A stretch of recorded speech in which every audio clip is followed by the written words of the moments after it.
tu as vécu une expérience de mort imminente. Tout à fait.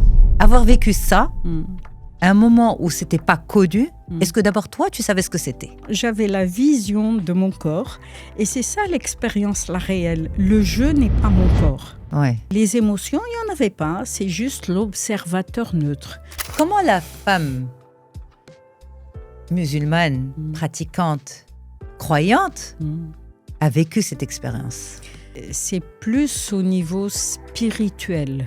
Ce vécu, ce ressenti qui par la suite dans les développements personnels, dans les formations, j'ai su ce que c'était. Ok. C'est quoi le jeu pour moi? C'est le jour où j'ai fait la paix avec la mort. Bien sûr. Mais c'est une paix réelle.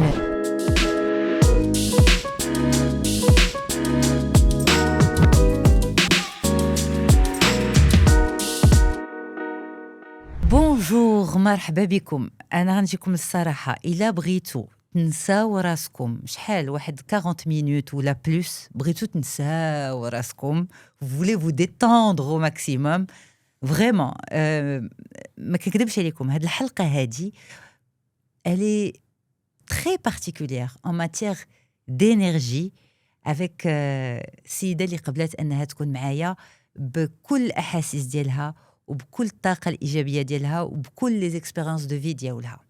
انستاليفو كونفورتابلومون كان يمكن لي نعطيكم لي بوب كورن وداكشي كامل عطيتو لكم ولكن ما يمكنش. انستاليفو وتفرجوا وما تنساوش تخليوا لي كومونتير لاله خديجه فاش تسالي. لاله خديجه جوان وي لالا شخبارك؟ بخير. انا فرحانه انت معايا اليوم فرحانه نشوفك. كنت فرحتي يا ربي يخليك. ديبي التون تو فا بيان؟ الحمد لله. شخبارك؟ عندنا ان بون شومان. وي الحمد لله. الوليدات لاباس عليهم؟ صافا. فينا هما دابا؟ Je viens de parler de ma fille, l'éducation avec l'idée d'elle donner leur des ailes et des racines. Les ailes, ils les ont bien utilisées. Bien utilisées. كل واحد. Oui. هاد l'histoire ديال les enfants فاش كيمشيو من الدار. كان certains parlent du syndrome du nid vide. فاش كيمشيو الوليدات من الدار وكتبقى المرأة وراجلها. Toi, tu l'as vécu ou pas? Non. Parce que je l'ai préparé. D'accord. Je l'ai préparé. C'est la retraite que l'on prépare. Mais j'ai une retraite comme ça, où la personne, quand elle est connectée à sa mission de vie, on est heureux. Voilà.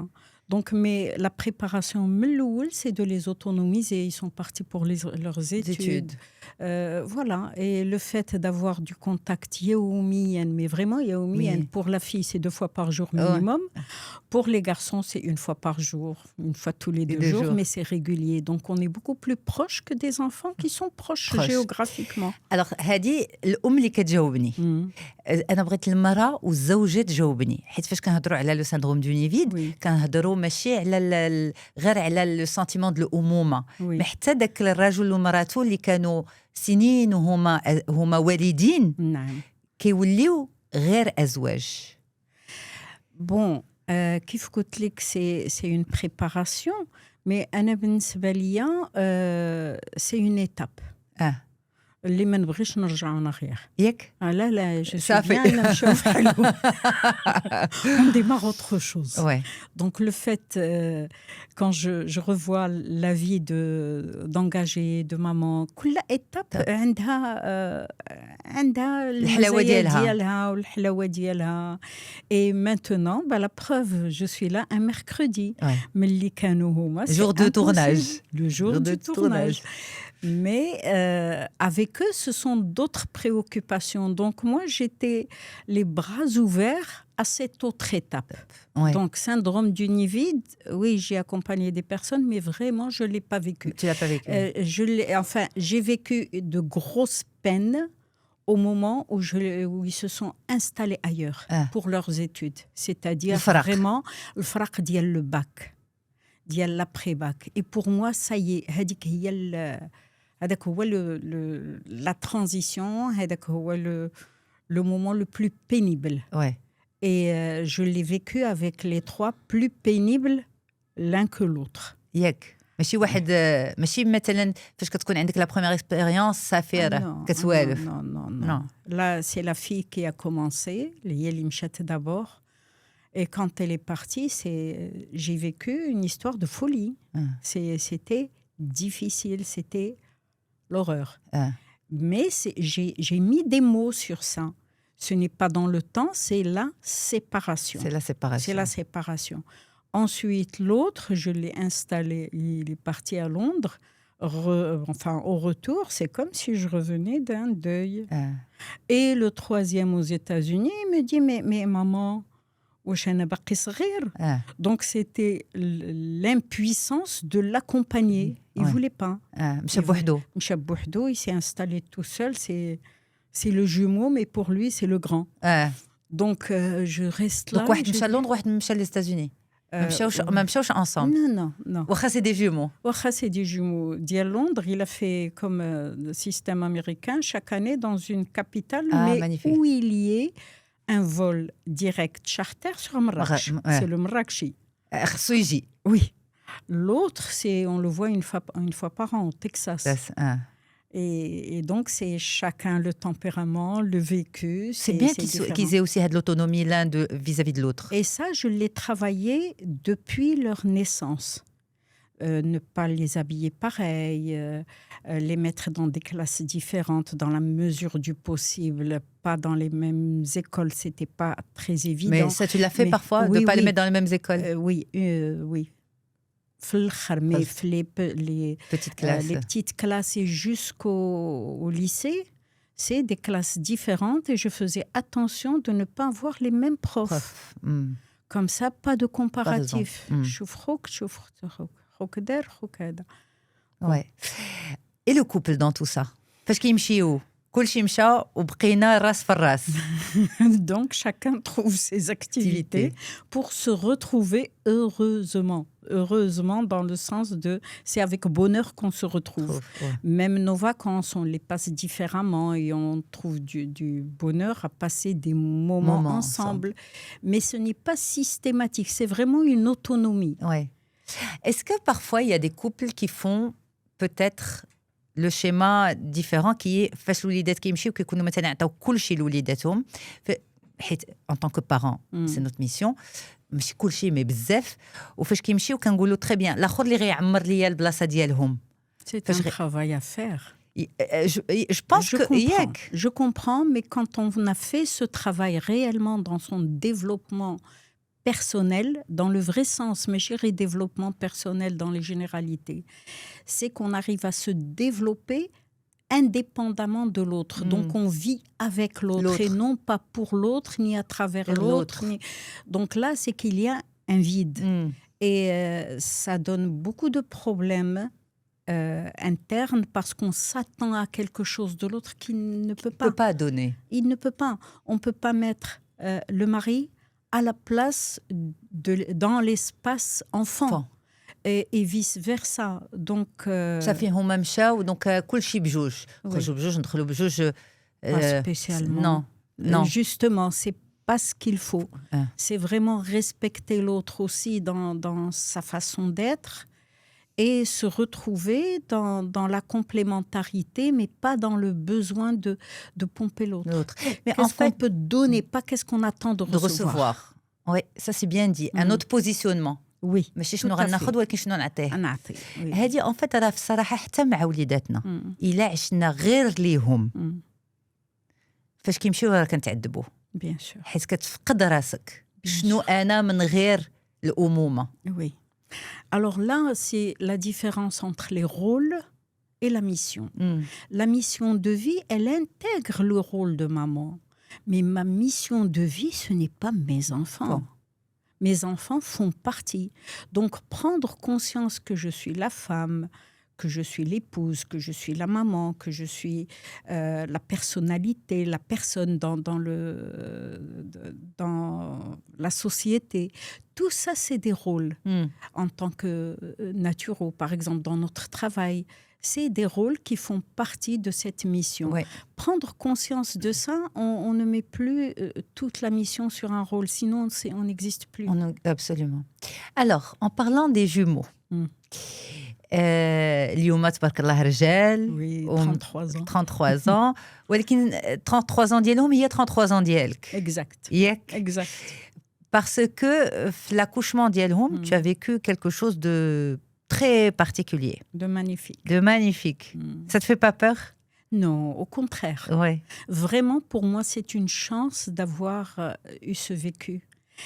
Ce vécu, ce ressenti qui, par la suite, dans les développements personnels, dans les formations, j'ai su ce que c'était. Okay. C'est quoi le jeu?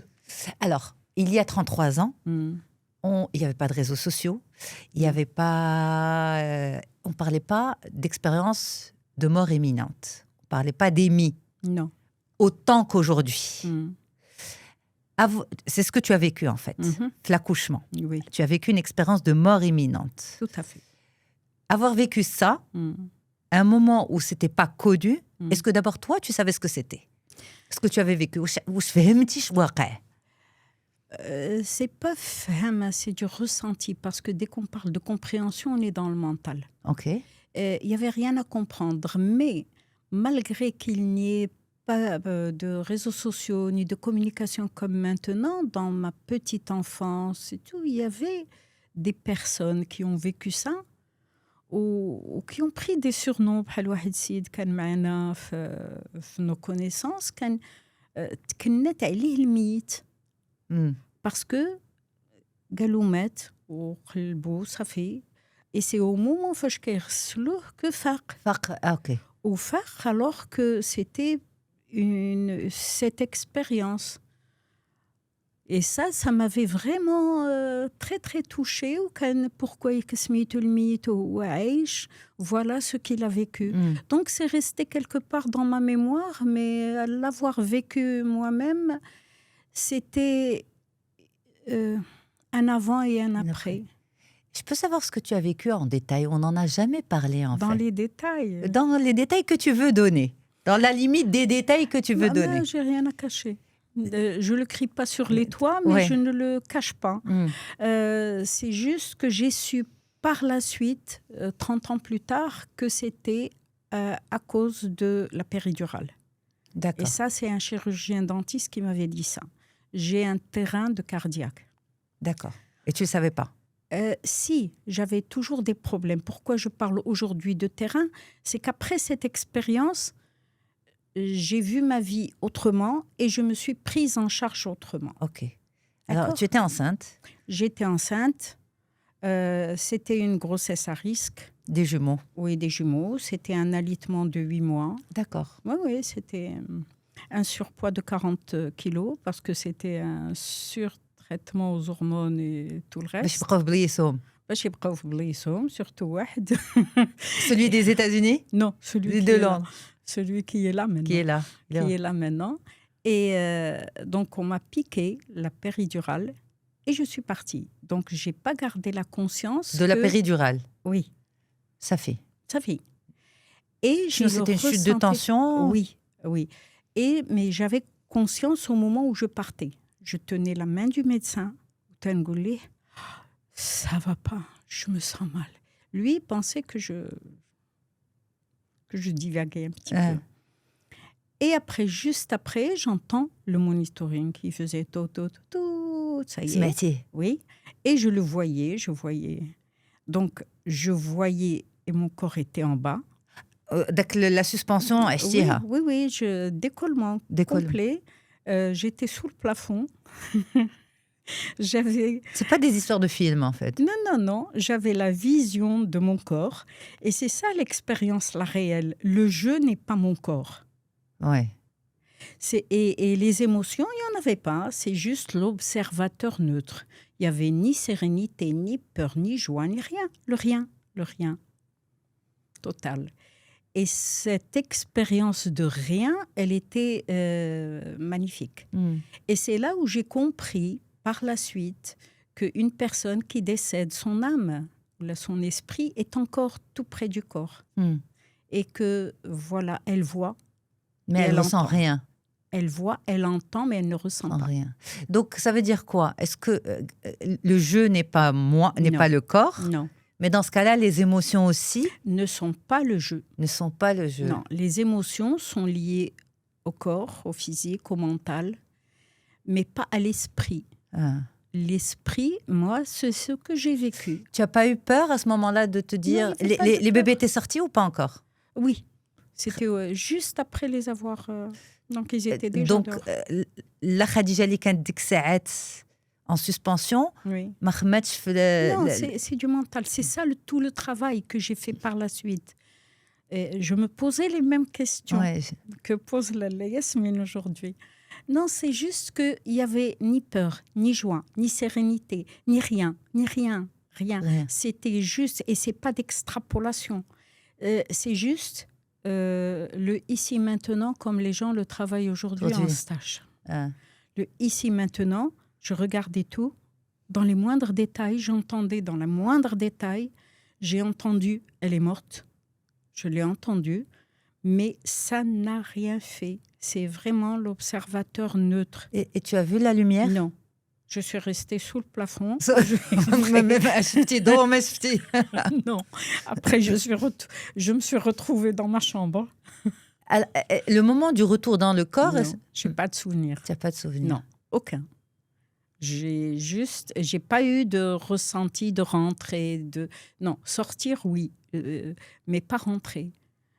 Au moment où j'ai récupéré, le jeu a récupéré le corps, j'étais dans la chambre.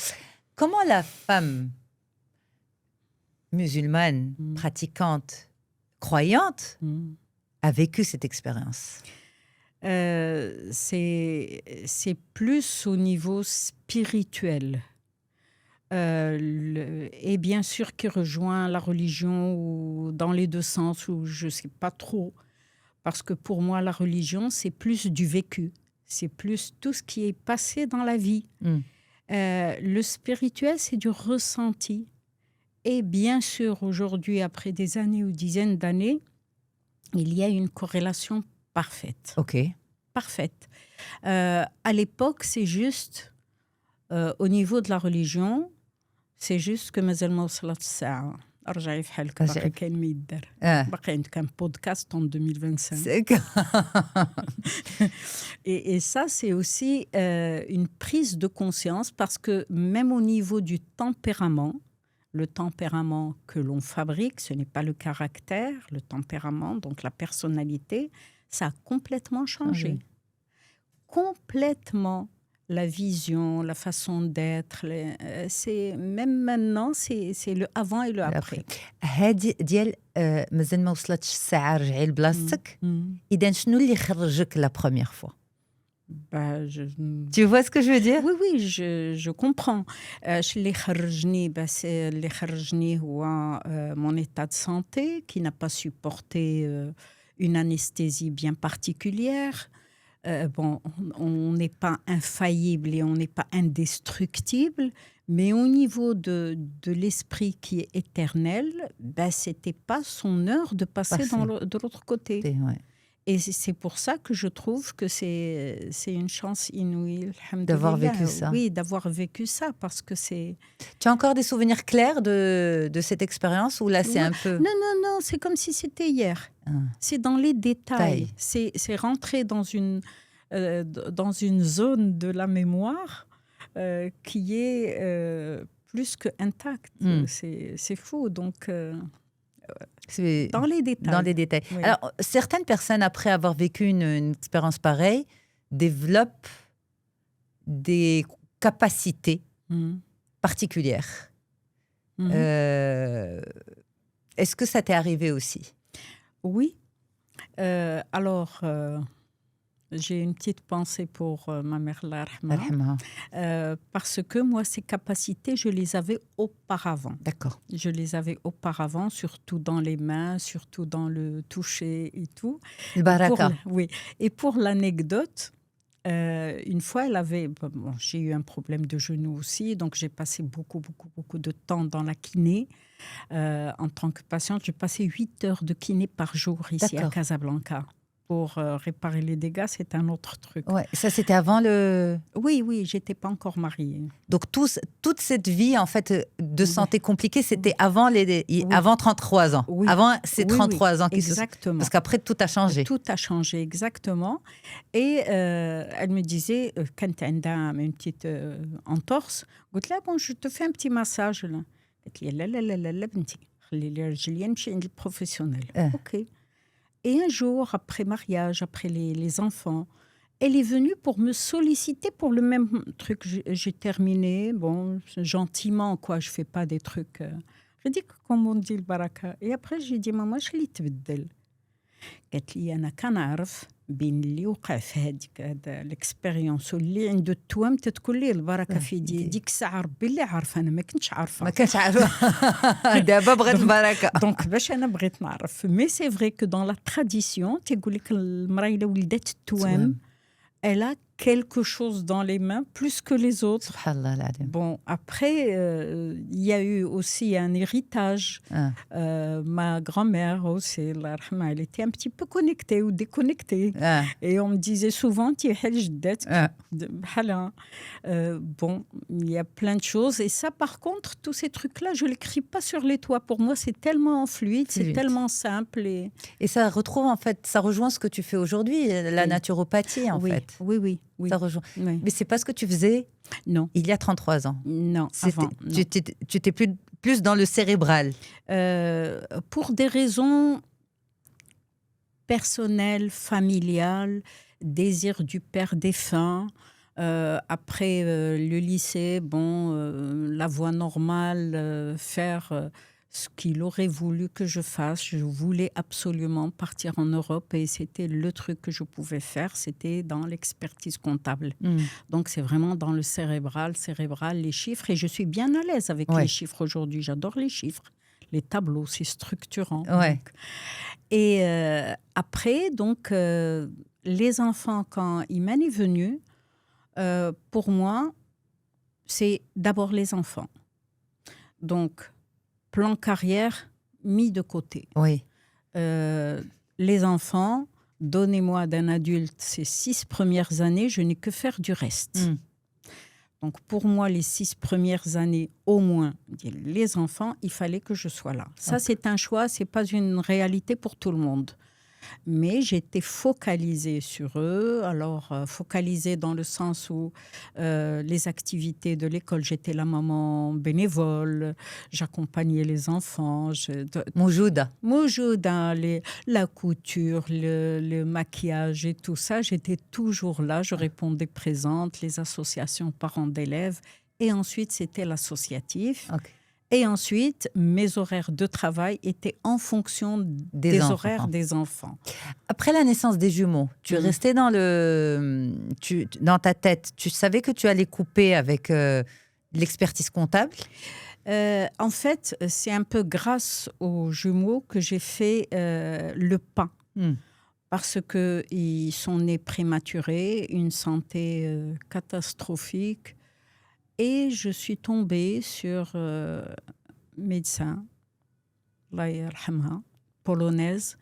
Les écoles de médecine en Orient, en Europe de l'Est plutôt, sont d'abord basées sur la naturopathie. D'accord. C'est comme un tronc commun. C'est d'abord la naturopathie et ensuite les spécialisations chimiques, médicales, etc.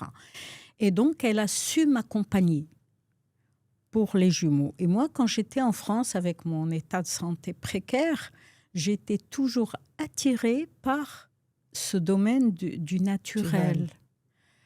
Et là, comme elle a vu que j'étais vraiment emballée avec elle, elle me dit, mais qu'est-ce que tu fais ? Voilà ce que j'ai fait. Mais pourquoi tu ne fais pas des études diplômantes ? Je te sens là. Oui, mais à mon âge, j'ai 33 ans. Mariée, 3 gamins. C'est trop vieux pour recommencer. J'étais plus vieille que maintenant, entre parenthèses.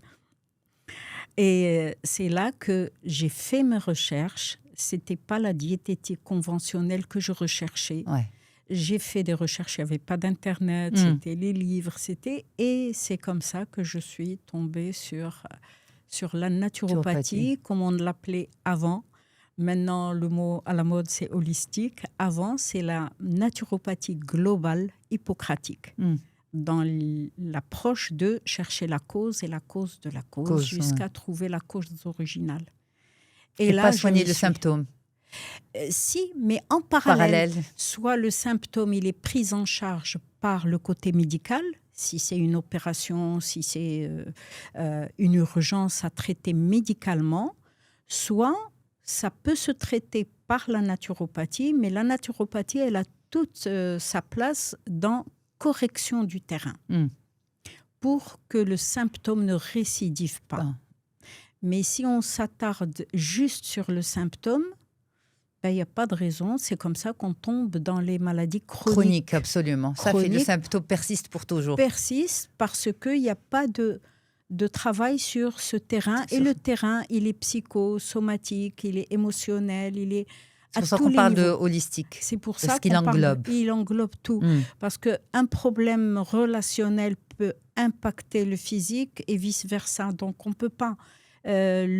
l'humain, ou le vivant plutôt, le vivant est beaucoup plus que la somme de ses parties.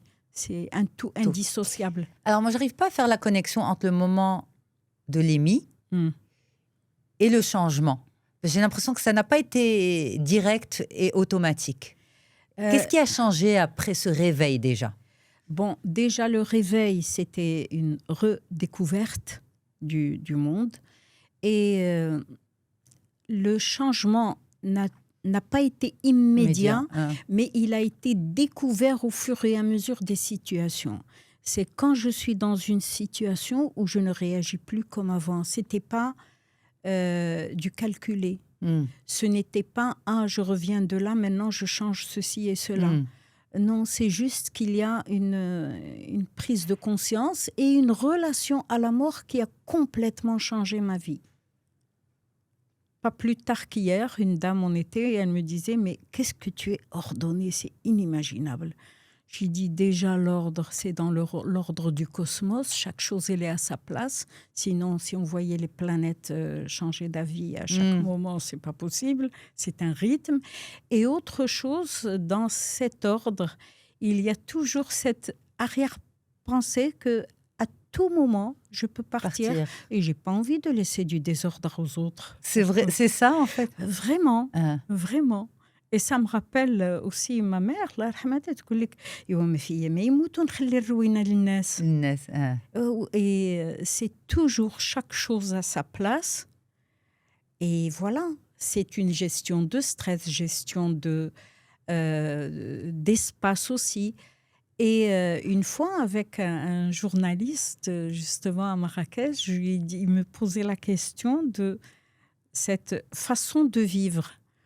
Je lui dis, moi, la meilleure façon de vivre, pour moi, c'est le jour où j'ai fait la paix avec la mort. Bien sûr. Mais c'est une paix réelle. C'est qu'à tout moment, je ne sais pas, je rentre pas. Bon.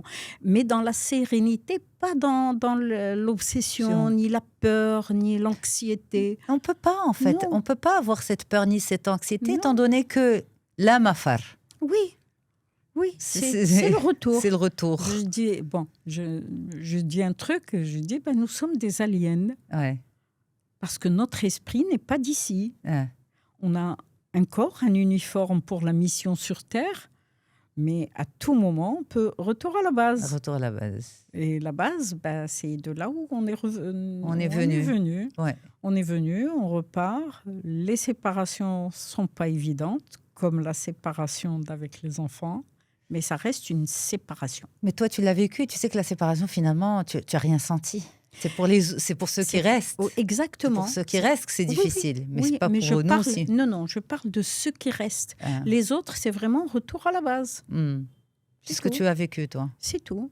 Et moi, je suis restée au palier, je ne suis pas rentrée là-bas, à la base. Alors justement, quand je te posais ces questions tout à l'heure, tu m'as dit c'est des questions légitimes, je me les suis posées aussi. Est-ce que tu as eu des réponses ?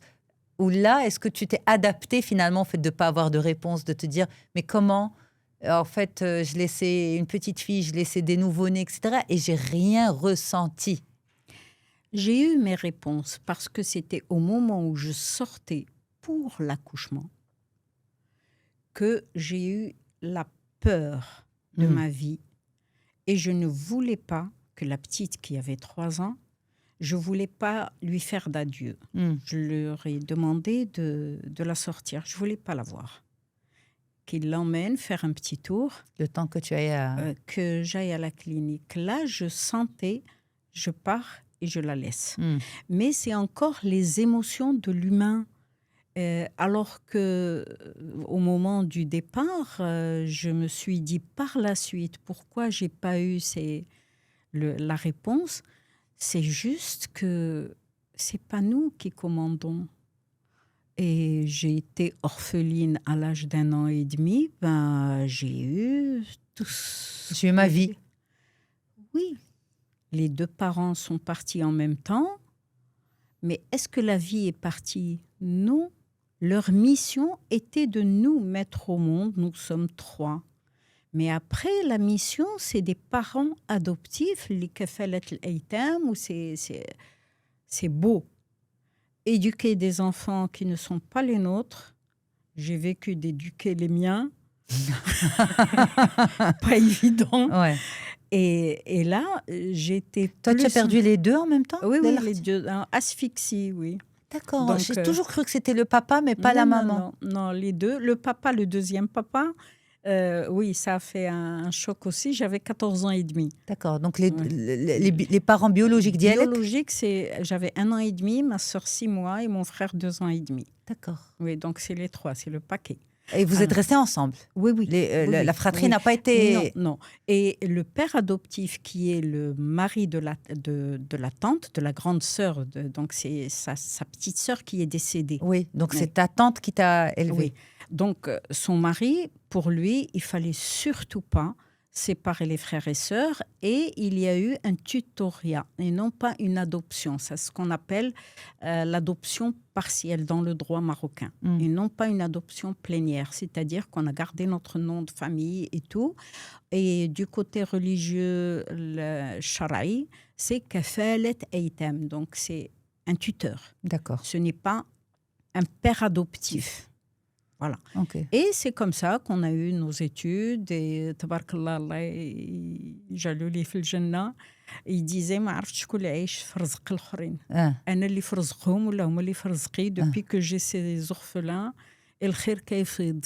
Subhanallah. Ouais, donc tout ça, c'est du vécu, c'est du riche.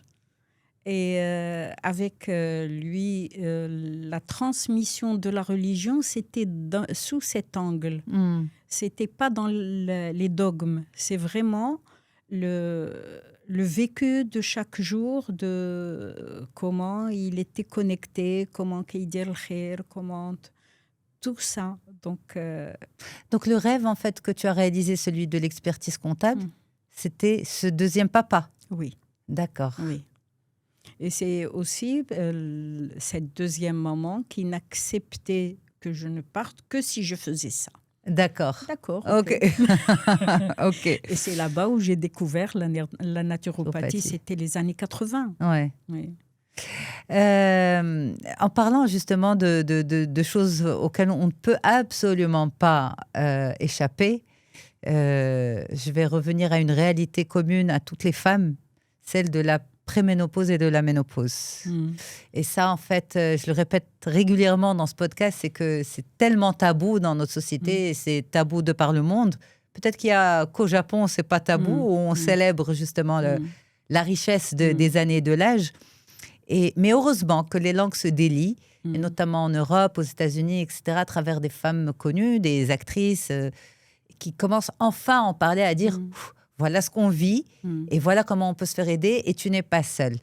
Au Maroc, dans notre contexte à nous, c'est encore tabou. Mais c'est une réalité que beaucoup de femmes vivent dans le silence. Et j'aimerais bien aussi qu'il y ait une partie dans ce podcast où on dise à ces femmes, attention, tu n'es pas seule. Il y a des choses qui se font. De par nos âges respectifs, justement, et nos expériences de vie ensemble, j'ai envie qu'on leur dise, si ça va mal, pense peut-être que c'est une périménopause ou une ménopause, et qu'il y a des choses à faire. Toi, tu l'as vécu comment, Lalla Khadija? Comme une lettre à la poste, je n'ai pas senti. Tu n'as pas senti du tout. Mais tu t'étais préparée, encore une fois. Préparée, oui. Et aussi parce que j'accompagne des femmes. C'est une perturbation hormonale. Et là, il y a un refus aussi de laisser faire la nature. De laisser faire la nature. Et comment moi, en tant que naturopathe, j'accompagne, c'est correction alimentaire en éliminant toute source éventuelle de produits où il y a des hormones. Déjà, on balaye quoi, tout par ça. Exemple par exemple, aujourd'hui, les produits laitiers, c'est bourré aux hormones. Par exemple, les hormones de croissance, les hormones que l'on trouve dans le poulet industriel, les œufs industriels, déjà, et accueillir dans la sérénité cette étape. Et cette étape, quand les personnes comprennent, il y a les cycles. Là, on part à autre chose, mais c'est dans la même dynamique. Un cycle, c'est 7, comme 7 jours de la semaine. Et on trouve le cycle menstruel de la femme, c'est 4 fois 7. C'est du 28. Ah oui, c'est vrai. C'est un cycle lunaire. Et donc, le grand cycle, la ménopause, c'est autour de 49. Avant ou après. Ouais. Donc, c'est le 7 fois 7. La femme, elle fonctionne sur des cycles. Donc, elle est cyclique. C'est toujours par rapport à ses règles. Donc, il y a toujours des pensées qui sont cycliques. Et l'homme, il est dans l'horizontale. Il n'a pas de... fluctuation. Exact.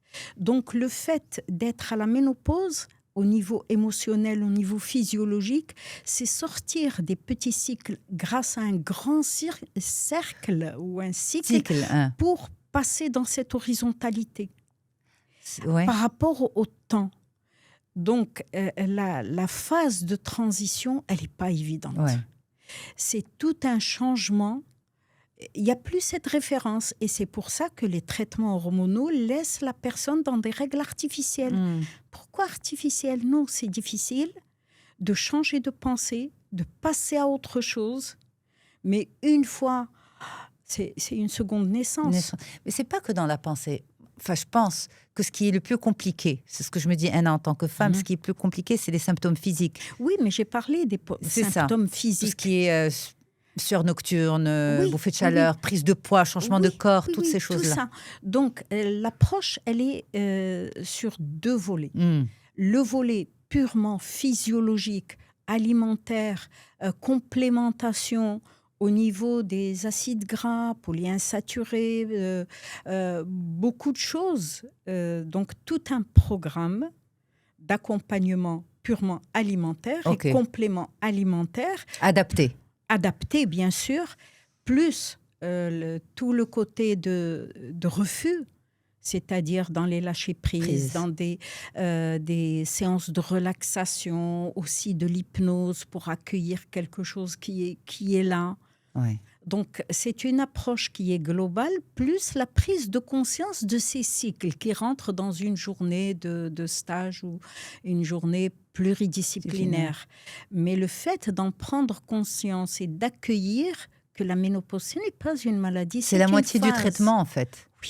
Oui. C'est comme pour tout. Réaliser, accepter, c'est la moitié de la libération. Déjà, oui. Donc, mais ce refus psychologique que la femme est en arabe, on n'est pas gâté. C'est une liesse. Yes. C'est l'âge du désespoir. En fait, c'est le désespoir d'avoir des enfants. Ça y est, c'est fini les enfants. Mais c'est là où on commence une autre vie.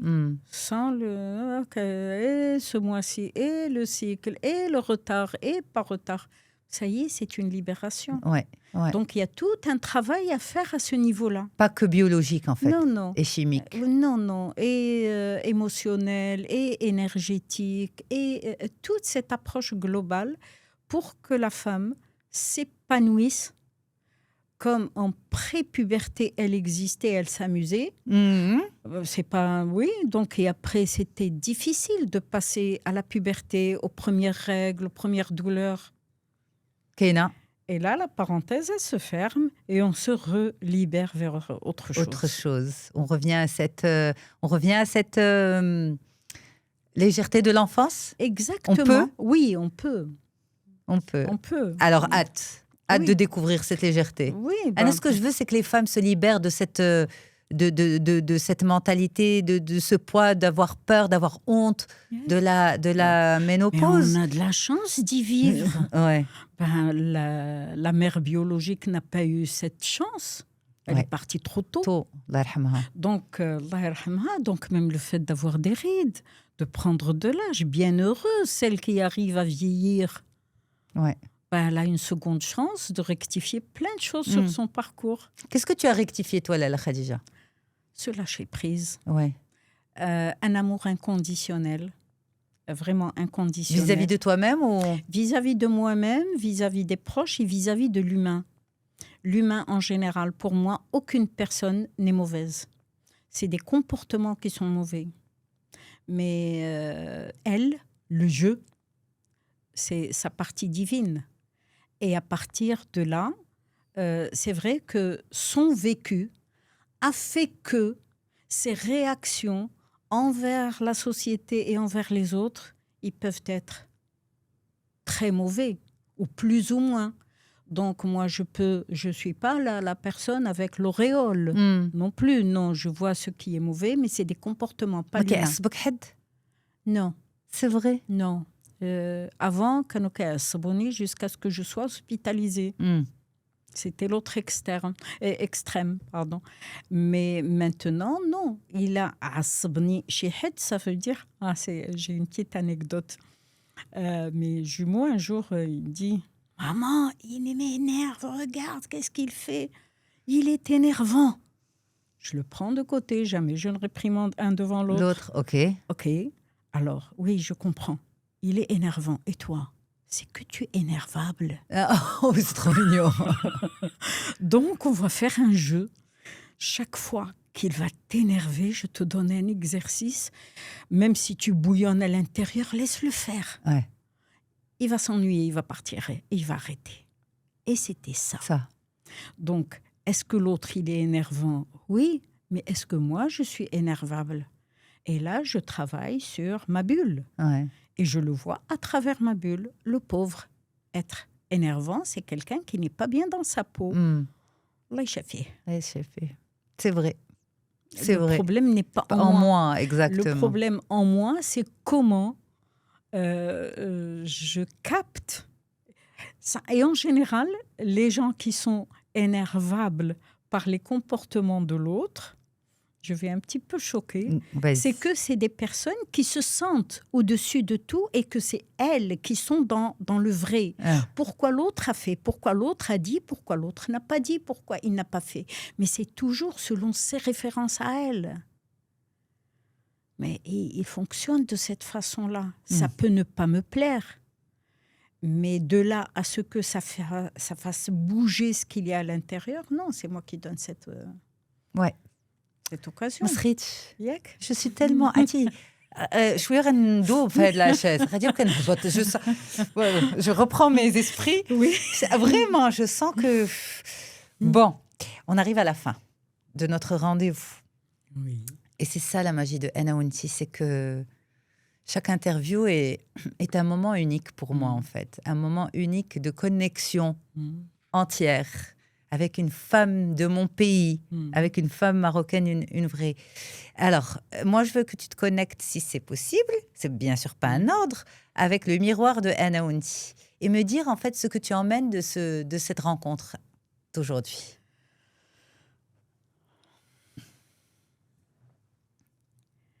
Ce que j'emmène.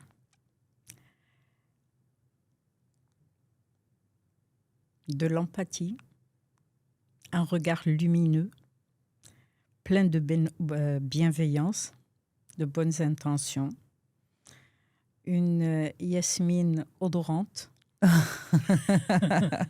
comme Yasmine, ou un peu plus, et un miroir où je me suis retrouvée faisant un résumé de choses dans le partage fluide. Et c'est qui, Lala Khadija, que tu ramènes avec toi à Marrakech? Encore plus de paix. Oui. En tout cas, je pense qu'on va avoir du mal, nous, à se lever Même l'équipe Kouchigal Sect, ils sont là. On est dans une forme de sérénité incroyable. Alhamdoulilah. Merci Lalla Khadija Jawad. Merci à toi. Merci beaucoup d'avoir fait le déplacement, d'avoir apporté ta confiance à Anna Winti, de supporter ce rendez-vous et ce projet féminin marocain. Voilà, ben, Allah yjazik bikhair ou Allah yatik al-khair. Et tu es magnifique. Merci. Beaucoup de chance à tes enfants, à tes parents, à ton conjoint, à toutes les personnes qui te côtoient de près ou de loin. Merci, Habibati. Dont moi. Merci beaucoup.